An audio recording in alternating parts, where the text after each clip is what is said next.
You're listening to DraftKings Network.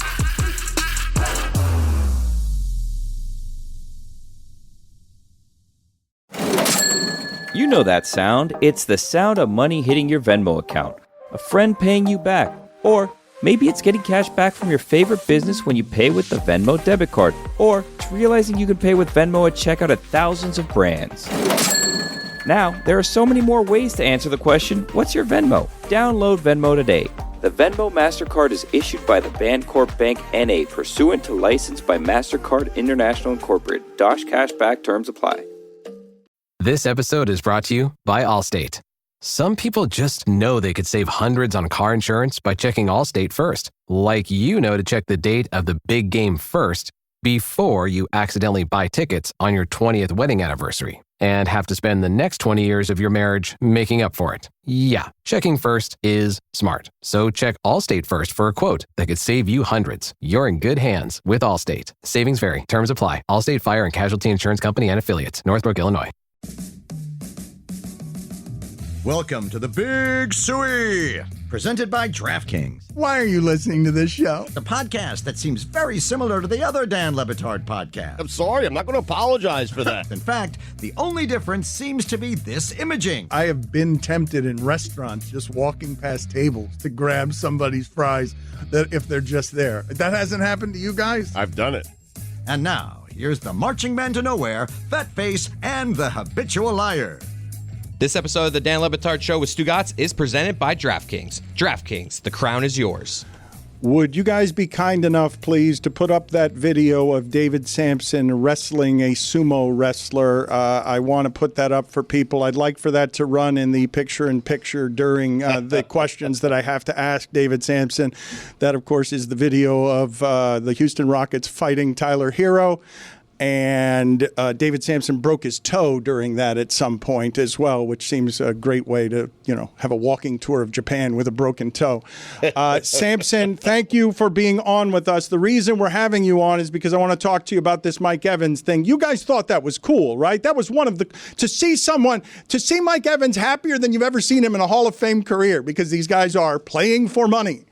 And to see it because it's a $3 million catch and see everyone be happy for him was a really cool moment. Well, the record, too, itself seemed like one of those unattainable records in NFL history. Whenever you look at the NFL receiving records, Jerry Rice owns damn near everything, and it seems like it's impossible to catch. And he did that, and it was just like a confluence of emotions. You won the game, you put it away, you clinch a playoff spot, and as a walk-off, you get your franchise's greatest receiver that crowning moment. It was really hyped to see, and somehow still the second best way an athlete has ever left the field to play for that franchise. I have a different way of asking this question to David, and I feel like I'm going to connect with him here. David, why did you hate that moment so much as a former executive, and what is your best story of making sure your players did not reach their incentives? Mm-hmm. And why do you look like Bono? You just release him. No, George Michael, not Bono. You release him. You move him to the bullpen. If he's got an incentive based on games started or games finished, you don't let him finish games.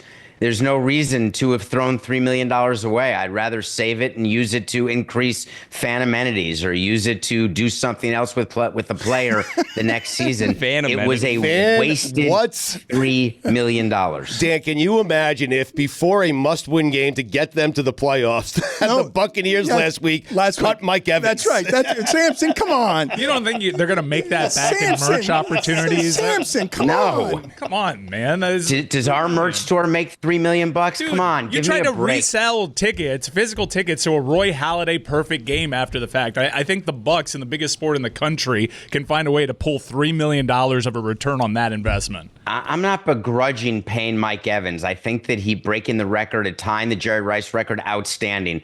But let me tell you the scenario that would make me insane, which is when you can kneel and win a game, you don't run a play. Could it be Joe Pisarcik? Probably not. Could there be some sort of something that could have happened? The odds are infinitesimal. But why even take the chance? There was no upside at all. If you want to give Mike Evans $3 million as a thank you, cut him a check. but you don't do it right at the end when you're about to make the playoffs. So if you run the Buffalo Bills and you see Sean McDermott punting the ball from his from the 36-yard line so that his punter gets a $100,000 bonus, it's great for Sean McDermott's relationship with all of his players. I imagine, as an executive, you would not like that. And would you have a talking to with Sean McDermott after the fact? Well, those conversations all happen before the game. So you read about all the players and the incentives. You saw what Jerry Jones did. He didn't play rush. We're not going to take the chance to give him 250. We meet with the coach or the manager and go through every game. We go through what incentives players are on the track to achieving. And going into week 18, you know in advance, Sean McDermott did not give him, because he had to get it down within the 20. And it was just a give me punt to get him that in order to get the bonus. At the end of the day, he's gotten permission from that, because if not, that is truly a fireable offense. In fairness to David, can you imagine, Dan, if it was a pick six? I mean, It gets tipped at the line. they convert the two. Many years ago, I remember Edgerrin James. I did a magazine story with him, and he said out of victory formation that he and Peyton agreed, and it made Jim Mora insane. Victory formation, hand Edgerrin James the ball. He ran for a touchdown, and he said, if you don't want me playing for money, don't put those incentives in my contract. He simply defied his coach.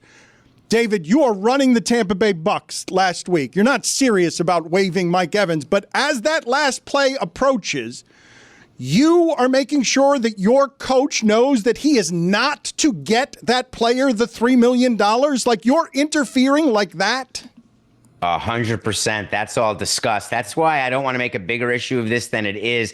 They knew, eyes were wide open, that they were running that play. If it comes out in any way that that play was run without the acquiescence of the front office and ownership, that is game over. So I'm going to assume the best, that they wanted to reward Mike Evans with that. But that sort of play at the end, again, you joke about it, but what if it had been? They weren't playing for nothing. They were playing to make the playoffs, which is all that matters. And is it likely? No. Is it possible? Yes. It drove me insane. What does game over mean there? It's game over. I would move on. I'd move on from all of them. You'd wave everybody? They have a playoff game to play. I mean, you have a game next week. You'd fire everybody. Get rid of every last damn one of them if you're telling me. You have Kyle Trask starting? Come on, Samson. Guys, I promise you have this wrong. The Buccaneers had it planned to allow for him to get the $3 million, and if that was planned, what's wrong with that? It's a beautiful sports moment. Like, everyone. When is everyone happy for an athlete making a lot of money? When does that happen? Every single year, Dan. There's all sorts of times when Josh Allen goes in the game to keep a consecutive game streak going, and he does a handoff. That's part of a plan. You plan it all. I'm not begrudging. I'm not the damn Grinch, Dan. I'm just telling you how it works. All of it gets discussed in advance. What's going on with the glasses? You bought them. How much did they cost? You said you were going to get them at auction. What's the story? These are worn by George Michael at a concert. So these are George Michael's concert-worn glasses, and I just got them. They happen to fit me perfectly, and I'm just deciding I'm not going to put them on a shelf. I'm going to wear them. You are? I am. You don't think I look good in these? No. I don't think people would say that those look like you. Well, it might be the ensemble. You might need to put something on different than a sports coat. But if you're looking to maintain the value, I'm not certain wearing them is the best idea. Maybe you don't care about the value. They're yours. I'm right? not selling this. I got an offer, by the way. Anyway, doesn't matter. Memorabilia is not to be sold. Now, what about these? Do you want me to go with the Elton John glasses instead? Elton John glasses, game worn. That looks better. That looks better. Are they prescription? No. I love where your head's at, because I checked before bidding, because you can't wear them if they're prescription. What do you mean you can't wear them if they're prescription? Just change the lenses. What do you mean? Well, why would you? They're not game worn by him then. I mean, they are, but it's like, they changed the lens. I wouldn't want that. I want the lens in there. What do you want to wear Elton John's glasses for with no prescription? Because these are sunglasses. What are Those you even are not talking about? sunglasses. I got the memorabilia so I can engage with it and wear it and enjoy it. Meanwhile, my toes throbbing. I've got bally belly. Are we covering more stuff here? Than Wait, my no. family? Which player did you screw over? You didn't tell us that. Yeah, yet. you didn't tell us which player you screwed over on an incentive. I'm happy to get back to you on Wednesday. I'll get the full list of every player who we didn't let reach incentives. My guess is it's about a dozen players. Oh, wow, a top Wait, 12. okay, so you got a top Well, then no, but also I want a Okay. list of all the fan amenities you approved with Yes. you improved with that money. No, we used it to get payroll. You're misunderstanding, which is fun for the show if you want to do it as a bit. But we're not the only front office who pays attention to this stuff. Players in baseball get released every year. Their jobs get changed. They move from starter to reliever. All of this happens because you're keeping an eye on what the incentive levels are. And the NFL is just a joke. Week 18, there's a list of 10 players doing a bunch of random crap in order to get extra money. Give it to them in base salary. Don't do it in these incentives that all of a sudden take away from the game. Forget it. So you're saying crushed that me. the Bucs front office, when that play happened and the crowd is going crazy and the sideline's going crazy, there's an executive up there physically groaning. No, I'm not saying that because they approved it. If they hadn't approved it, he's doing more than groaning. He's calling the HR attorney. But I assume it was approved. Of all the Elton John glasses, you found the tamest ones. I feel like they look the most like normal glasses. Yeah, I was looking for that because I didn't think that I could wear around I can't pull the star ones and all the crazy Elton John glasses. No. So I wanted ones that looked actually decent. But the George Michael ones are my true love. There's no question. There's also a third thing, which I'm not going to show you right now because I'm hesitant to unpack it. But a third thing that I got, and it was waiting for me when I got back from the trip. I can't wait to show you. Maybe I'll unveil it on Wednesday, but that's going to require gloves. I have to wear All right, Gloves. we're doing both of those things on Wednesday. Get your top 12 players you've screwed out of incentive money. Very exciting. And get that for Wednesday as well. Your broken toe situation, what happened? So I just got stupid. I volunteered. I forgot that I was 56. I went to a sumo wrestling and I was asked would I want to volunteer to sumo wrestle a sumo wrestler. And I said, of course. And so I went after him. I couldn't move him. As you see, he's about 400 pounds, about 6'5". And then he twirled me around like a rag doll. And then when he twisted me here, my right big toe got stuck under. And I ended up having to go to the hospital in Tokyo in order to have it taken care of, sort of like a lost in translation moment. But my toe, it's an absolute disaster. And it's staggering how much you need your big toe to walk. Did you sue him or what? Put it on the poll, please, at Batard Show. Is it staggering how much you need your big toe to walk? And Chris, you've never done better on interrogation questions. That what does game over mean there? Because him doubling down on I'd fire everybody before a playoff game and waive all the players is one of the most asinine things I've ever heard. A home playoff game. I mean, he gets the gates. Well, a very important distinction. Thank you, Stugotz. A home Dan, playoff give game. the full distinction, Dan. You're not being fair. I said if they didn't know in advance and approve it in advance. Put that caveat. But yes, I'd put that caveat, except you wouldn't approve it in advance. No, I would not. Like that's the part that's asinine. Like that's the part that will make the players not want to play for your organization. Oh, because Mike Evans is playing for the Buccaneers organization. He's happier getting the extra $3 million if they won a damn Super Bowl. The players are all happy. Do you know the players keep track also of their own incentives and of their teammates' incentives? Yes. And they all work together in order to get that for themselves, which causes the front office to work against them to stop them from happening. I don't think that you're going to get people on your side with this, David. I'm not asking for anyone to be on my side. I'm asking you just to understand how it actually works. Believe me, Billy, if you were paid an incentive to do a 240th show and you were getting an extra $500K, I promise you would not be on the schedule for a 240th show. Not I true. believe you. That's not true. I'm here Monday through That is Wednesday. not true. That is brutal. Samson, get out of here.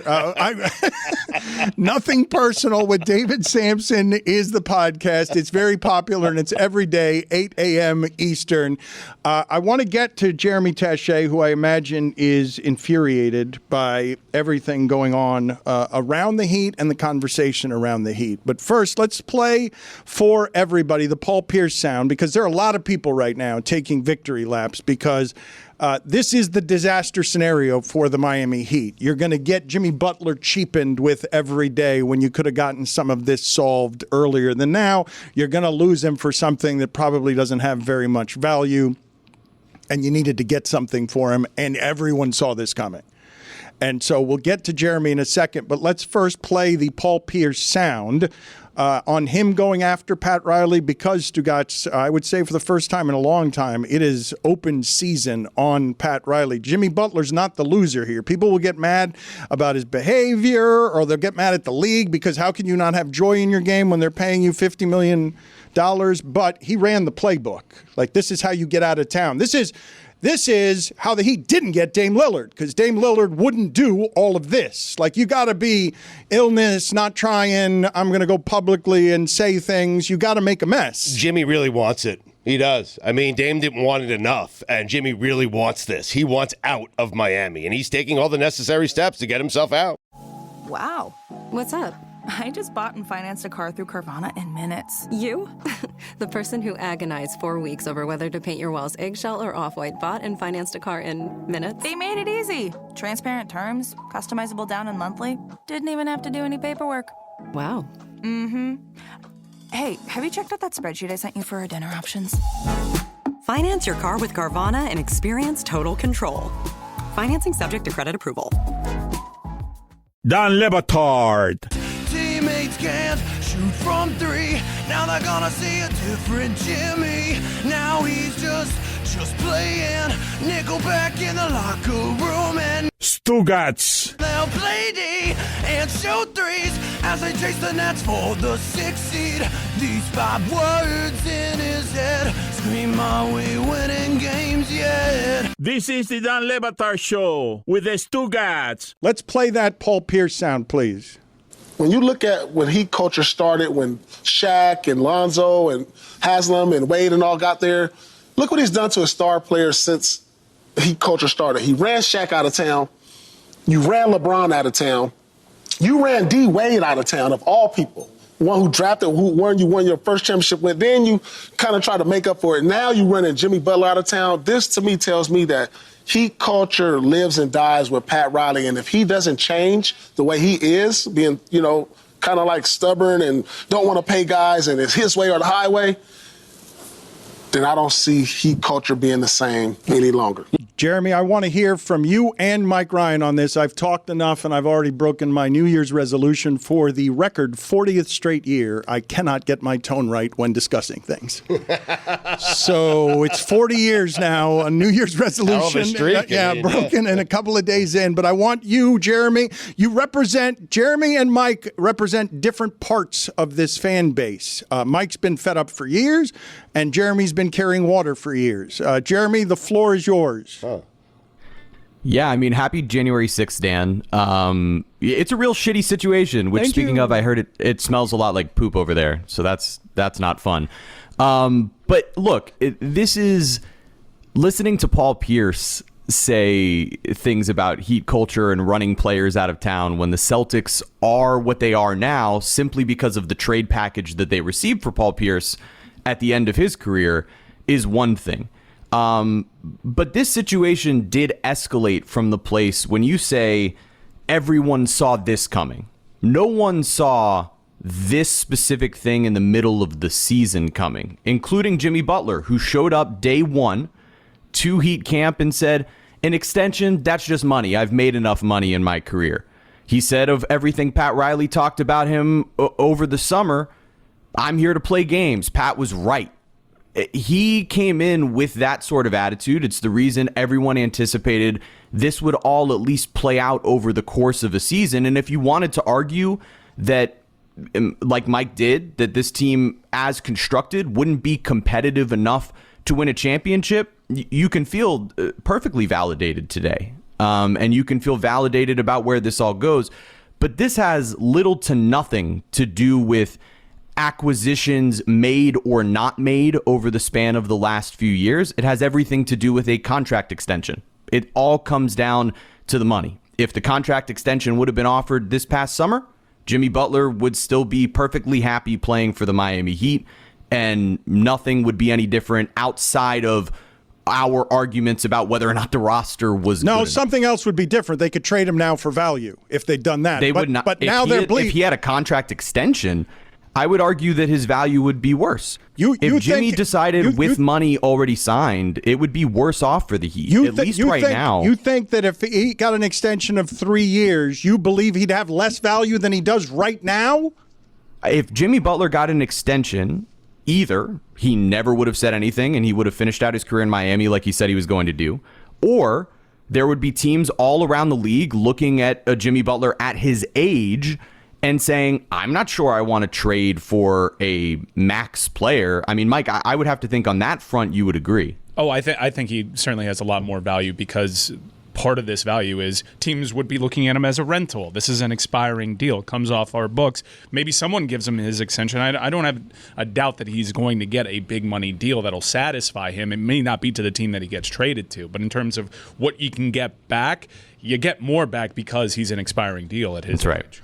Oh, see, I would have argued, I understand what you're saying about the value of an expiring contract, but I would value, if I were Pat Riley, the flexibility of if I've got Jimmy long term and I can then trade him after 6 months because I've changed my mind on what it is that, like, I'm not agreeing to no trade extension with Jimmy. Jimmy, you want your money? That's fine. But at any point I can trade you. I would think that that would still have value for a Golden State trying to win in Steph Curry's window. Especially for a Golden State, the value for me is that I don't have a commitment beyond this year, and I can make another run with it. I completely agree with Jeremy, by the way. It doesn't matter. Like, yeah, they could have gotten Damian Lillard. Hell, they could have won Larry 1 year.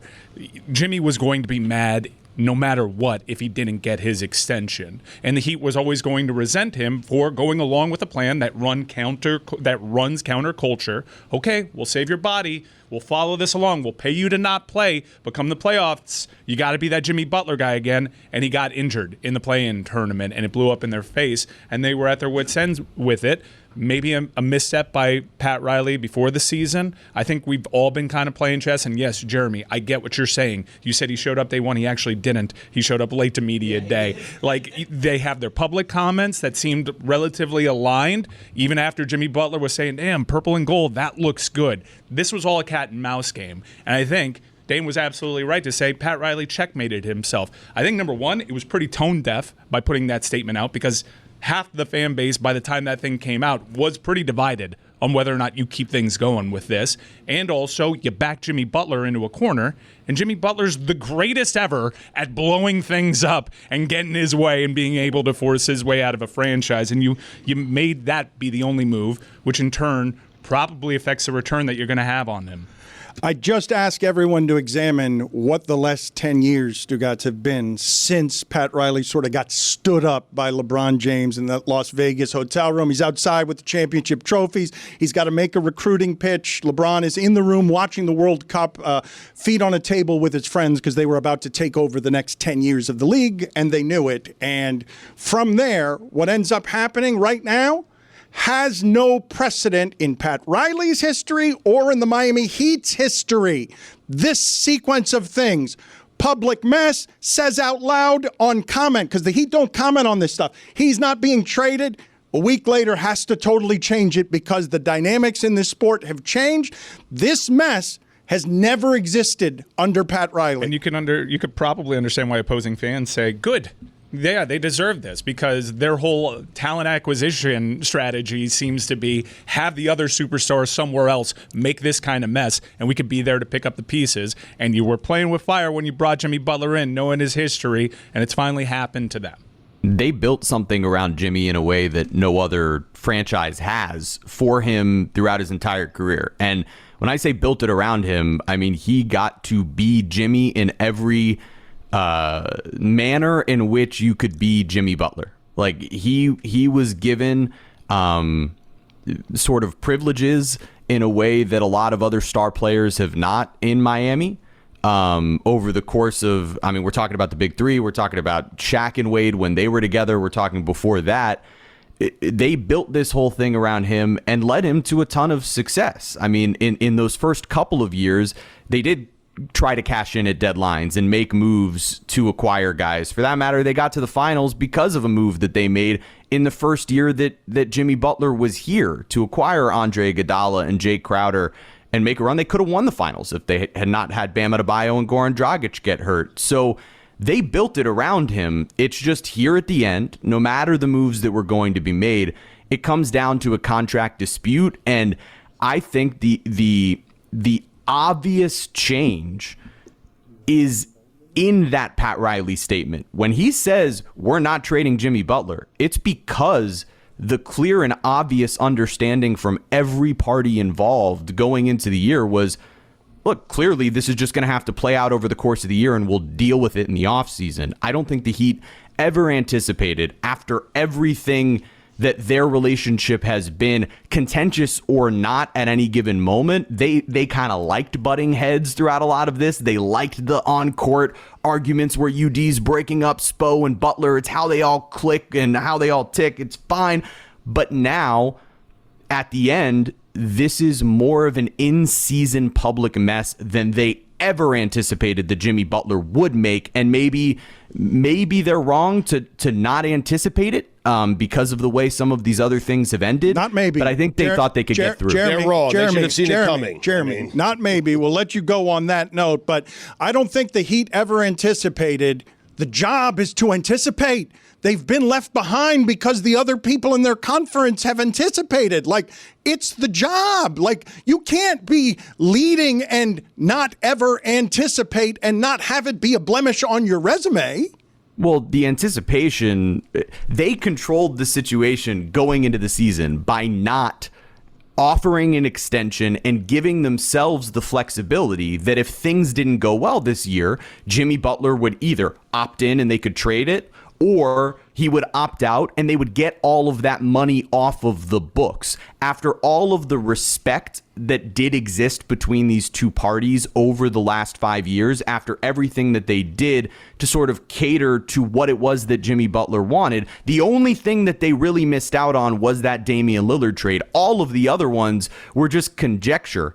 This is not an ending that any star in the league has made outside of James Harden. No one does this mid-season in the way that Jimmy Butler has. And sure, you can say that they were wrong to not anticipate that. But they believed, or at least I believe, that they felt in the type of control with his contract situation that they would be able to move it one way or another, even if it was at this deadline. But a major stink like this a month before it, I don't know that anyone should anticipate that, considering what the relationship was for the last 5 years. All right. Happy New Anus. Thank you for being on the show. Appreciate your time. Happy New Anus to you.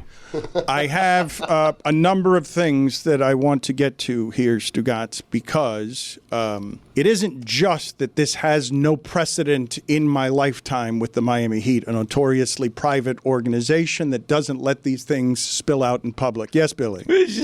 Jimmy should be happy because they went out and got him Jay Crowder. Like, what are we doing? Jimmy should be happy, though, that they turned Jimmy, a guy who was perceived as, hey, if he's your third or fourth best player, you have a good team. If he's your best player, you don't have a very good team. I mean, the Heat did turn him into a superstar. Jimmy had a say in that. Oh, Jimmy did have a say in the it. Playoffs. I know, but the Heat can always chalk that thing up to like Heat culture. He played his best basketball when he was here because of us. Who do we think did more for the other one? Jimmy for the Heat or the Heat for Jimmy? It was a great. I think it was a great relationship. An argument can be made that Jimmy did more for the Heat than any other player in taking them to two finals basically by himself. Yeah, but we were having the questions, is Jimmy Butler a superstar before the Heat acquired him? And then he left little doubt through his own performance, I might add, in the playoffs. Also, just as like a on-air community note, it's mighty convenient for Jeremy to sweep aside some of the other failures in their talent acquisition pursuits as conjecture. No, they failed when it came to Kevin Durant. They failed twice. They failed their entire time down here. And I think that the biggest misstep here in this franchise is they kept playing this game of chicken, and now Pat Riley has so little leverage because this is an absolute tire fire, and it's a tire fire in part because Pat Riley sauntered in and put out a statement thinking that it was 1997 again, totally not reading the room, totally not understanding that Shams had a better beat on what was going on than he did. I think, yes, you can totally criticize their lack of foresight here. When Shams is out there, who isn't wrong, reporting what's going on in your house, and you're defiant, and you're pounding the table, and you put out a statement, and then You put the guy who you don't put into a corner, and you have zero leverage now. Zero. Zilch. You mishandled this situation. Hey, Happy New Year, friends. It's 2025, and a new year can mean new opportunities. For a lot of you out there, I imagine you spent the last couple of weeks sitting and thinking how to make your 2025 special, different, and set yourself in the right direction. One way that you can do so is actually by following my boss, Dan Le Batard's path, and starting your own business. You might have a lot of questions. How do I get started? How do I come up with a brand? How do I sell stuff to people? What am I even going to sell? Just take a deep breath. Shopify has got you. Shopify makes it simple to create your brand, open for business, and get your first sale. Get your store up running easily with thousands of customizable templates. No coding or design skills required. All you need to do is drag and drop. But I know you're thinking, what happens if I don't act now? Will I regret it? What if someone beats me to the idea? Don't kick yourself when you hear this again in a year because you didn't do anything now. With Shopify, your first sale is closer than you think. Established in 2025. Has a nice ring to it, doesn't it? Sign up for your $1 per month trial period at shopify.com/Batard. All lowercase. Go to shopify.com/Batard to start selling with Shopify today. Shopify.com/Batard. The Dan Le Batard Show with Stugotz is sponsored by BetterHelp. Every January feels like a fresh start. 365 blank pages, just waiting for your story to be written. In 2025, maybe you're ready for a plot twist. Ready to revise the parts of your story holding you back. Life isn't about New Year's resolutions that disappear by February. It's about picking up the pen and becoming the author of your life. Therapy can help you do just that. Therapy isn't just for the big traumas. It's for anyone who wants to grow, heal, and thrive. With BetterHelp, therapy is convenient and affordable. It's fully online. You can access it anywhere, anytime. BetterHelp connects over 5 million people with a network of 30,000 licensed therapists, specialized, experienced, and ready to help. If it's not a right fit, you can switch therapists at any time at no extra cost. Write your story with BetterHelp. Visit BetterHelp.com/DLB today to get 10% off your first month. That's BetterHelp, HELP.com/DLB. Dan Le Batard. You're a big disappointment, Paul Pierce. I'm only upset right now that I don't get to do this in person, Paul Pierce. Hey, how disappointed is it to be a Miami fan right now? Stugotz. Brother, actually, you make a really great point. This is the Dan Le Batard Show with the Stugotz.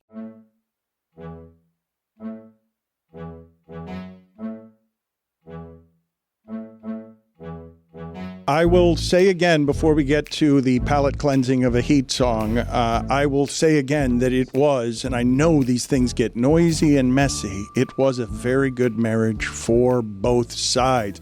Jimmy Butler didn't get as far in Philadelphia, Minnesota, or Chicago as he did here. When he got here, we all doubted whether that was the move we thought it was, and good God, it was a fun era of basketball for the Miami Heat. Everybody won except in the way of the standard of today, which is you got to win the whole thing, which makes the Dolphins a failure every year but 3, and makes the Heat a failure every year but 3. The Panthers are a failure every year but 1. The Marlins are a failure every year but 2. Hold on a second. They're saving their money. Spend wisely. Yeah. This is like when Tom Brady and Giselle put out a joint statement. This is not a failed marriage. It's a very successful marriage. We had a lot that we're proud of and we achieved. And I would look back on the Jimmy Butler say wild success, outperformed. Let's put that to the side, though. Pat Riley, as president of this franchise, has a duty to maximize the haul for Jimmy Butler. And he misstepped several times here, and now he's got zero leverage. That is part of the problem, but only part of the problem, Stugotz, because the gulf between where Boston is and where Miami is now in the conference, when this, I said 4 years ago they met at the rim. Bam Adebayo is a shell of himself. They've got Tyler Hero playing the All-Star basketball, and if he's your best player, you'll be 500. Congratulations, you're the Hawks. He needs to bulk up a little bit. You can't be thrown around like that. Right. It's not just the Celtics, by the way. I mean, it's the Cavaliers. The Cavaliers at 31-4. That's right. I know they got injured, but it was also the Magic within your own division, a team that is a relative punchline to you that you never even entered a season thinking about.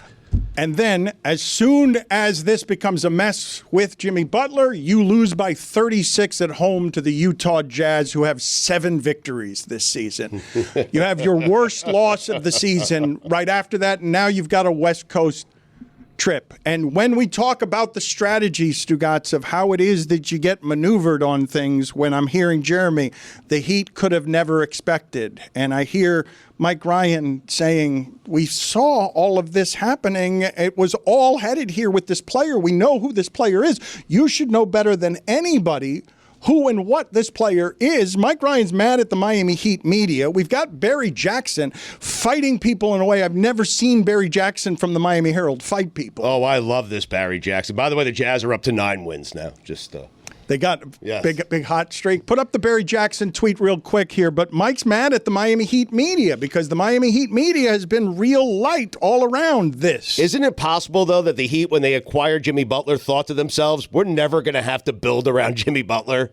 Like, they didn't expect it because Jimmy Butler was not the guy that he's been since he's been here. They needed to get a player in his 5 years better than Jimmy Butler. That's what they had to do, and they failed to do that. I'm not even sure Pat Riley would disagree with that. And Jay Crowder. The Heat media thing is a little funny in that, look, I am certainly was a willing participant in carrying water for this franchise, but then the Damian Lillard thing happened, and I realized, like, oh, we're just a pawn, and we are willing and able mouthpieces for this franchise, and I can't disassociate my hand in that wrongdoing. So that was a eye-opening experience. Me neither, by the way. It was an eye-opening experience for me, and we did this entire just ridiculous season where we know where this is all headed. We're going to spend 2 years just treading water. Let's at least speak the truth. Let's at least acknowledge our missteps. And there are just certain aspects of Heat media that refuse, that they're just going to carry water all the way. And what I hated the most about this whole Jimmy Butler thing is they turned on a dime the second Jimmy did that thing, which in my mind changed nothing. It was just speaking it out there. All it changed was Miami's leverage and the return that they were going to get on this. Zero foresight. Or they just turned a blind eye to it. And for them to so willingly and transparently just turn on Jimmy Butler after people were saying these things for months and months and months, and they were the first people in your mentions to go at you, it's just a bad look. And like no public capitulation for them, no accountability. They just keep it moving. And it was one of the things that turned me off to this whole franchise and its fandom. Like, they need to rebuild their whole mantra. They need to rebuild this whole franchise. And they're off to a terrible start because trading Jimmy Butler could actually help rebuild your franchise, could actually bring back assets. But you wanted to pound your chest and be the godfather one more time, even though you went to high school the same time Joe Biden did. And you just totally misplayed it because you thought you knew better than the best information guy in the sport. It was a good high school. Pat Riley joining us on South Beach Sessions this week. Oh, nice. Are you saying the game has passed Riley by? Is that I'm saying just so we're clear? I'm saying if you want to make that argument, be careful. If you want to make be that careful. Argument, Pat Riley can say here as long as he likes, he deserves to be, and he can to his last breath, he nice deserves what he did to this franchise. Like, he deserves to go out on his terms. But he totally botched this Jimmy Butler thing, and he has for years. Why did I catch a stray there? Let's go out to the Barry Jackson room where Izzy Gutierrez joins us as a lifetime observer of Barry Jackson of the Miami Herald. Again, Barry Jackson is in. Odd room. It is. It's the Barry Jackson room. Billy, why are you making faces at the Barry Jackson room? I didn't know we had a Barry Jackson. Yeah, we do have a Barry Jackson Nick room. Cage is there too. I mean, we're happy about it. Meadowlark is expanding. Explain to people, Izzy, how long have you known Barry Jackson of the Miami Herald? I've known Barry since, I believe, the year 2000.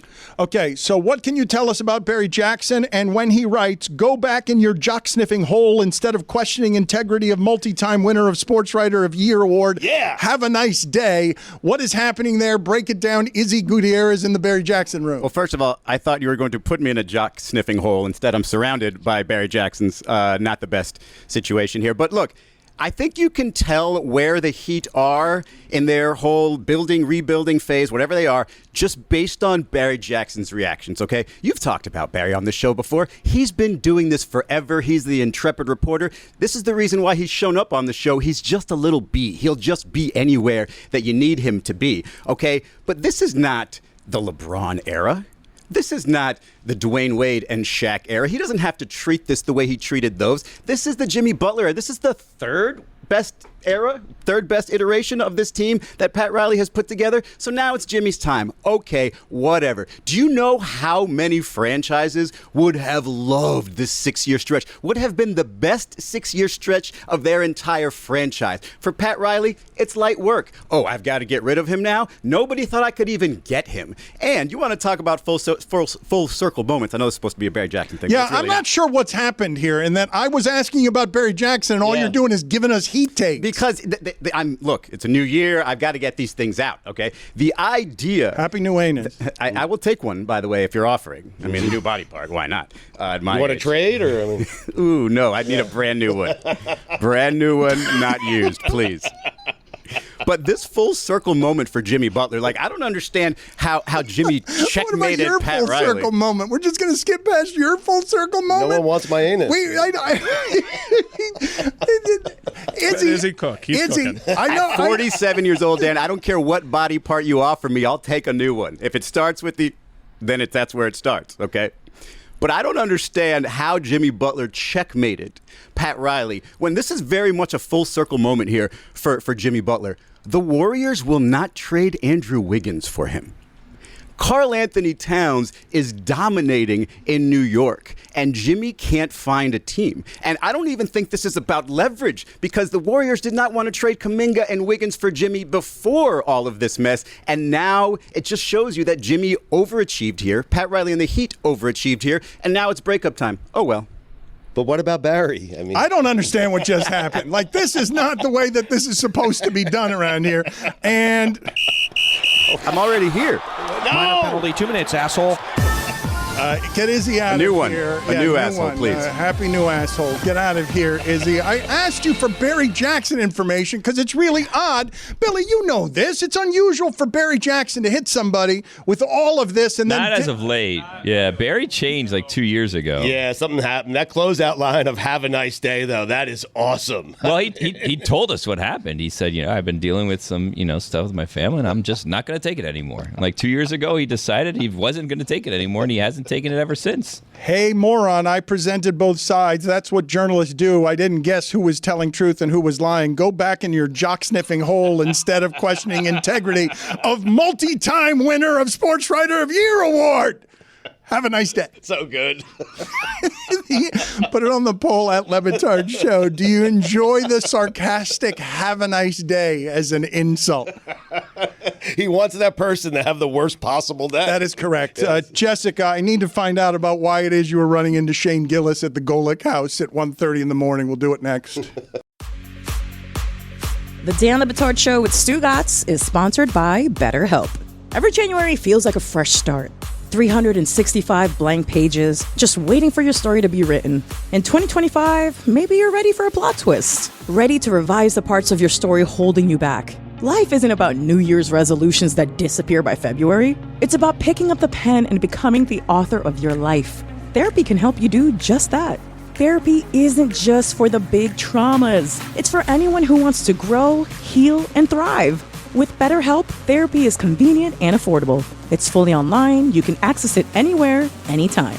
BetterHelp connects over 5 million people with a network of 30,000 licensed therapists, specialized, experienced, and ready to help. If it's not a right fit, you can switch therapists at any time at no extra cost. Write your story with BetterHelp. Visit BetterHelp.com/DLB today to get 10% off your first month. That's BetterHelp, HELP.com/DLB.